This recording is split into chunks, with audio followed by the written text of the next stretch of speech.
शैतान ने कोई ज़ना किया था, कोई कत्ल किया था, शराब पी थी, जुआ खेला था। क्या किया था इसने?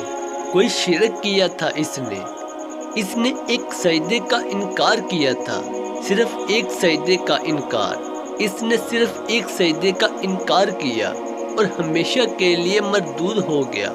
और मुसलमानों को होश नहीं, जो दिन में 5 नमाजों में आने वाले 20 सजदों का इनकार करता है और फिर भी बेफिक्र है, ये सोचता है कि वो मरदूद नहीं हुआ, कितने सुकून से सोता है, चाय पीता है, खाना खाता है, बीवी के पास जाता है, खेलता है, कूदता है, हर काम करता है, लेकिन सिर्फ 7वें दिन जुमे वाले दिन टोपी रखकर मस्जिद में आ जाता है, जैसे नमाज सिर्फ जुमे की फ़र्ज है।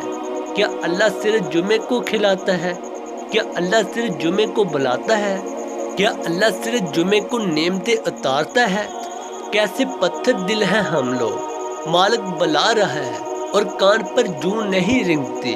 कैसे बेवकूफ़ हैं हम लोग, सारा दिन कामयाबी की तलाश में रहते हैं और अल्लाह कामयाबी की निदा देता है, हय्या अलल फलाह, आओ कामयाबी की तरफ। लेकिन कोई परवाह नहीं, कान तक नहीं धरते।